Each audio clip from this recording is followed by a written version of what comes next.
घरामध्ये बरेचसं साहित्य असतं, ते वापरून आपण एकदम हेल्दी असा पदार्थ बनवू शकतो। तर आज आपण अशाच 2 साहित्यांचा वापर करणार आहोत आणि बनवणार आहोत गुळ शेंगदाण्याची चिक्की। खायला अतिशय पौष्टिक आहे आणि या पद्धतीने केली तर एकदम मार्केटसारखी होते, एकदम खायला कुरकुरीत होते, अजिबात चिकट नाही, चिवट नाही। इथे पाहू शकताय तोडताना देखील एकदम मस्त असा तुकडा पडत आहे। तर अशी चिक्की घरी बनवली तर मुलं देखील आवडीने खातील आणि साहित्य देखील एकदम कमी लागतं, कमी वेळामध्ये होतं। तर वेफर्स, चॉकलेट्स, बिस्किट किंवा इतर कुठले पॅकेट फूड आहे ते देण्याऐवजी ही जर चिक्की आपण ॲल्युमिनियम फॉईल पेपरमध्ये जर चॉकलेटसारखी जर रॅप करून मुलांना दिली तर मुलं देखील आवडीने खातील। गुळ आणि शेंगदाणे खाणे शरीरासाठी अत्यंत फायदेशीर आहे। तर गुळ आणि शेंगदाण्याची चिक्की आपण बनवणार आहोत आणि ही चिक्की एवढी छान होते की खाताना नक्की तुम्हाला लोणावळ्याची चिक्कीची आठवण होईल, एवढी ही मस्त अशी बनते। तर रेसिपीसाठी स्किप न करता व्हिडिओ शेवटपर्यंत पाहत राहा। अशाच नवनवीन रेसिपी पाहण्यासाठी चॅनलला सबस्क्राईब करा आणि बेल आयकॉनला प्रेस करा। तर चिक्की बनवण्यासाठी सगळ्यात आधी आपल्याला शेंगदाणे भाजून घ्यायचे आहेत। तर पॅन गरम झालेली आहे, त्यात मी 1 वाटी शेंगदाणे टाकत आहे। शेंगदाणे भाजताना गॅस मी इथं मीडियम टू लो फ्लेमवर ठेवलेला आहे, त्यामुळे काय होईल शेंगदाणे जे आहेत ते आतून व्यवस्थित भाजले जातील। आणि दुसरी गोष्ट म्हणजे हे कंटिन्यू आपल्याला हे हलवत राहायचे आहे, त्यामुळे शेंगदाणे सगळ्या बाजूने व्यवस्थित असे भाजले जातील। जवळपास 7 ते 8 मिनिट शेंगदाणे मी भाजून घेतलेले आहे आणि शेंगदाण्यांची साल जी आहे इथं अशी हलकी झालेली आहे आणि निघायला लागलेली आहे आणि शेंगदाणे कुठेही जळालेले नाही आहेत, त्यामुळे हे शेंगदाणे जे आहेत थंड झाल्याच्या नंतर मस्त असे कुरकुरीत होतात। आणि चिक्कीमध्ये टाकल्याच्या नंतर देखील चिक्की जेव्हा आपण बनवतो आणि खातो तेव्हा खाताना त्याचा कुरकुरीतपणा नक्कीच लागतो। तर शेंगदाणे पूर्ण भाजून झालेले आहे, आता हे पूर्ण थंड करून घ्यायचे आहेत आणि थंड झाल्याच्या नंतर आपण याची साल काढून घेणार आहोत। शेंगदाणे थंड झाल्यावर पटकन याची साल देखील निघते, तर इथे साल सगळी काढून घेतलेली आहे शेंगदाण्यांची आणि साल काढतानाच हे बऱ्यापैकी बारीक झालेली आहे। यापेक्षा जर बारीक हवे असतील तर ते अजून तुम्ही करू शकता। चिक्की बनवण्यासाठी अजून एक वस्तू लागणार आहे, ती म्हणजे प्लॅस्टिकचा पेपर। मी इथं प्लॅस्टिकची बॅगचा वापर केलेला आहे, ती या पद्धतीने कापलेली आहे आणि तिला आतून तुपाने ग्रीस केलेला आहे। तेलाचा देखील आपण वापर करू शकतो, पूर्ण जरी ओपन केली तरी हरकत नाही। मी थोडीशी 2 साईड ज्या आहेत त्या कट केलेल्या नाही आहेत। प्लॅस्टिक बॅगऐवजी बटर पेपरचा वापर करू शकतो, त्याचबरोबर चौकोनी ट्रे असेल तर त्याचा देखील वापर करू शकतो आणि त्यामुळे वड्यांचा आकार जो आहे छान असा आपल्याला कट करता येतो। तर चिक्कीचं मिश्रण ओतण्यासाठी पेपर देखील तूप लावून आपला तयार आहे। तर आपल्याला आता नेक्स्ट प्रोसेसकडे जाऊया। त्यानंतर आपल्याला गुळाचा पाक बनवून घ्यायचा आहे, त्यासाठी कढई गरम करून घेतलेली आहे आणि 1 वाटी शेंगदाण्यांसाठी मी 1 वाटीला थोडासा कमी गुळाचा वापर केलेला आहे, किंवा तुम्ही सेम प्रमाण देखील घेऊ शकता। आणि गूळ वितळण्यापुरता फक्त 2 चमचे पाण्याचा मी इथं वापर केलेला आहे, जास्त देखील पाणी आपण वापरायचं नाही आहे। गूळ वितळेल एवढं पाणी वापरलं तरी बस।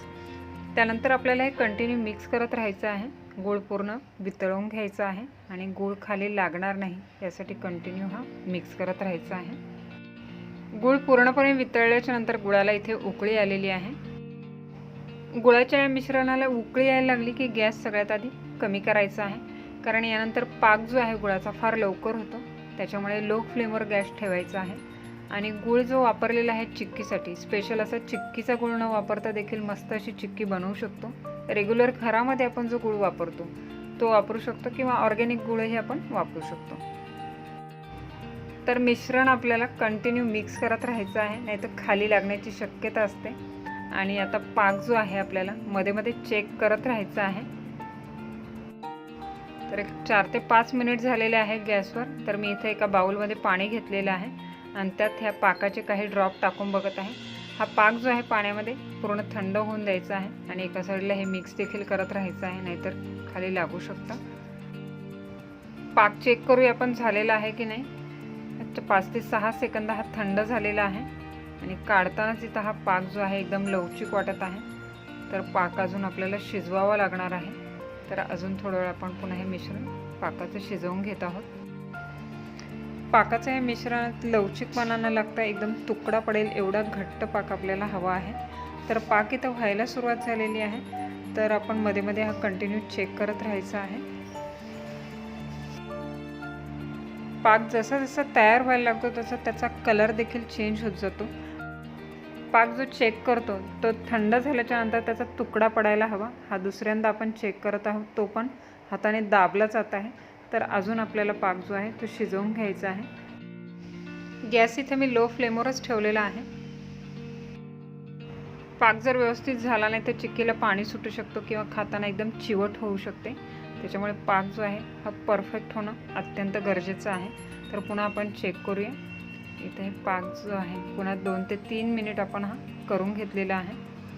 आणि हे ड्रॉप जे आहेत ते थोडेसे थंड करून घेऊया. लवकरच हे थंड होतात. हे चिक्कीमध्ये मेन जो आहे तो पाक बनवणे. पाक जितका आपला परफेक्ट असेल तेवढी चिक्की जी आहे ती मस्त होते. त्याच्यामुळे पाक व्यवस्थित होणं अत्यंत गरजेचं आहे. थंड झाल्याच्या नंतर काढतानाच एकदम इझिली निघालेले आहेत. अजिबात चिकट झालेले नाही आहे किंवा चिवटपणा नाही आहे. तुकडा पडेल एवढे हे कडक झालेले आहे. तर आपला पाक जो आहे हा परफेक्ट झालेला आहे. आता याच्यामध्ये आपण साल काढून घेतलेले शेंगदाणे ॲड करूया. शेंगदाणे पाकामध्ये टाकल्याच्या नंतर आपल्याला हे पटकन मिक्स करून घ्यायचे आहेत. आणि गॅस जो आहे लो फ्लेमवर ठेवायचा आहे आणि हे मिक्स करत राहायचं आहे. चिक्कीला चकाकी येण्यासाठी मी इथं पाव चमचा तूप टाकलेलं आहे. हे तूप पाकात देखील आपण टाकू शकतो. तर हे व्यवस्थित मिक्स करून झालेलं आहे. तर चिक्कीचा कलर देखील खूप छान दिसत आहे.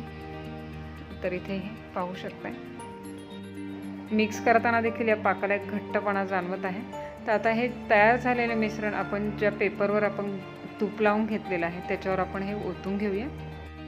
चिक्कीचं हे मिश्रण गरम असतानाच आपल्याला सेट करून घ्यायचं आहे. तर प्लॅस्टिकची पिशवी जी आहे तिच्या एका कोपऱ्यामध्ये मी हे साधारणतः चौकोनी आकारामध्ये हे पसरवून घेतलेलं आहे. त्यामुळे चौकोनी आकार दिला म्हणजे काय होतं, वड्या पाडायला देखील ह्या छान पडतात. एक व्यवस्थित आकार आपण देऊ शकतो. तर या पद्धतीने मी थोडंसं हे सेट करून घेतलेलं आहे. तर आता वरून आपल्याला हे असं लाटून घ्यायचं आहे. साधारणतः किती जाडी आपल्याला हवे आहे त्या पद्धतीने आपण हे सगळे लाटून घेणार आहोत. आणि पिशवीची मी 2 साईड ओपन ठेवल्या होत्या. त्याच्यामुळे हे जे मिश्रण आहे ते पाहू शकता या साईडने बिलकुल बाहेर येत नाही. पिशवी आपण ज्या पद्धतीने कापून घेतली होती त्यामुळे हे मिश्रण लाटताना ते कुठेही आता बाहेर येत नाही आणि एकदम परफेक्ट असं बाइंडिंग व्हायला त्याची मदत होत आहे. आणि चिक्कीचा जो थिकनेस आहे तो सगळीकडे सारखाच आहे. वड्या पाडल्यानंतर देखील त्या दिसायला एकदम छान अशा दिसतात.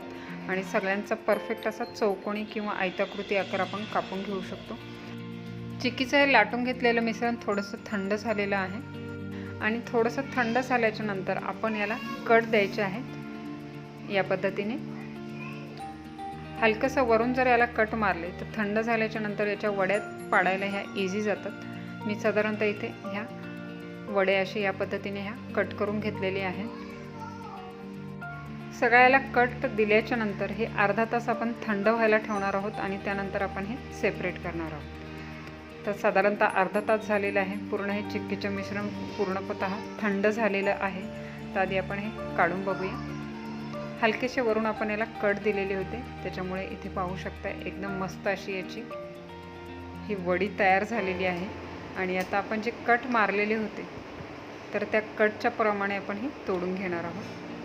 तोडताना देखील पटकन असा तुकडा पडत आहे. तर तुम्ही ही पाहू शकता किती छान अशी झालेली आहे. याच पद्धतीने आपण ही सगळी चिक्की जी आहे ती तोडून घेणार आहोत. इथे तोडतानाच एकदम त्यातला कुरकुरीतपणा जो आहे तो जाणवत आहे. त्या पूर्ण वडीचा इथे लेअर पाहू शकता. गूळ जो आहे सगळीकडे व्यवस्थित असा पसरलेला आहे. एकदम मस्त असं हे झालेलं आहे. तर याचे देखील आपण एकदम मस्त अशा वड्या ज्या आहेत त्या कट केलेल्या आहेत त्या तुटत आहेत. तर आपण बनवलेली ही चिक्की लोणावळ्यामध्ये जी फेमस चिक्की मिळते सेम तशीच झालेली आहे. तर हिवाळा देखील सुरू होत आहे. थंडीचा सीझन आहे. तर या सीझनमध्ये चिक्की लाडू असे खाल्ले जातात. तर सोप्या पद्धतीने बनवलेली ही चिक्की गूळ शेंगदाण्याची नक्की खाऊन पहा. यामध्ये भरपूर प्रमाणात आयर्न आहे जे रक्तवाढीसाठी आवश्यक आहे. बोनसाठी फायदेशीर आहे कारण कॅल्शियम आहे. असे एक ना अनेक भरपूर फायदे या चिक्कीमधून आपल्याला मिळतात. तर नक्की या पद्धतीने केलेली ही चिक्की करून पहा. नक्कीच आवडेल. आणि रेसिपी जर आवडली असेल तर रेसिपीला न विसरता लाईक करा, कमेंट करा, शेअर करा. आणि अशाच नवनवीन रेसिपी पाहण्यासाठी किटी किचन यूट्यूब चॅनलला सबस्क्राईब करा. त्या बाजूला असलेलं बेल आयकॉनचं बटन प्रेस करा. त्यामुळे येणाऱ्या सगळ्या नवीन रेसिपीचं नोटिफिकेशन सगळ्यात आधी तुम्हाला मिळेल. तर पुन्हा भेटूया एका नवीन रेसिपीसह. तोपर्यंत टेक केअर. Bye bye.